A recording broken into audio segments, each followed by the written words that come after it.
We've been in the same town now for almost 20 years, so we had a chance to look at what we were doing and seeing the outcomes. And so, in fact, empirically, what had happened was, the longer we would spend trying to get these kids through normal development stages and phases, the more retarded they become.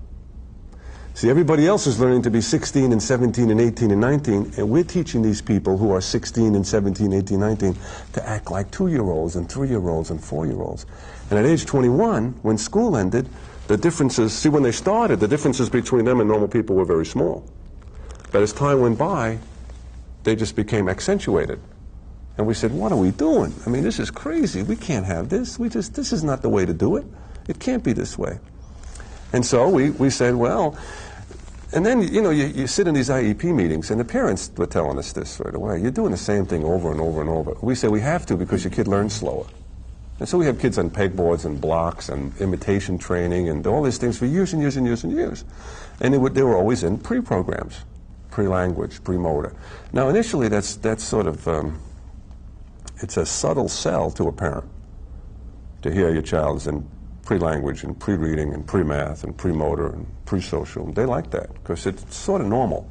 They know that, they look at the kid, they know the kid's disabled, but it's a curriculum that's only slightly different. The only difference between the way it sounds for the child with a disability and child without a disability is pre.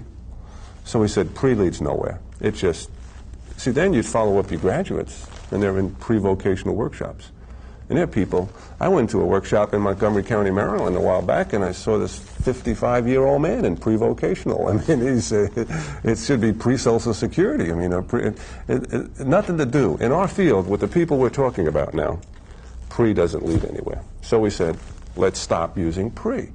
So if you want to teach language, fine. Talk about real language. Now watch real language. If you want to talk about, let's forget about pre-work. If you want to talk about work for these people, let's teach real work. Now watch real work. And so you see, by examining the words you use and the definitions and examples that are associated with these words, and if you try to be a little honest with yourself, they turn out to be heavy. I mean, they can have a dramatic effect on what you do. If you use the standard of ultimate functioning, you know, I mean, initially it was let's get publications. You know, and then you get a bunch of publications as a professor. Now you have tenure. Now what? You know, what is it? What do you exist for? What are you trying to have happen before you die? And it's got to be you leave people with a better life. Or what's a better life? So you started. We had that guidepost, and then we had natural proportion. So we became what is your word? Extremist, radical, very committed to the position of integration. Because we started with the natural proportion. And that's the manifestation, the ultimate manifestation of the natural proportion is an integrated life. Right? And now we're pushing the limits to that. You know, are you talking about regular schools or regular classes? Are you talking about an enclave? There's still people in our government going around supporting enclaves. Groups of 10 retarded people sweeping up at night.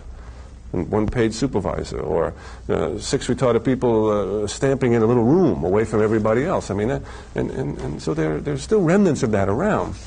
And there's still workshops, still 5,000 workshops in this country. There's still 100,000 people in institutions. And we say, close them. Say, no, let's stop that.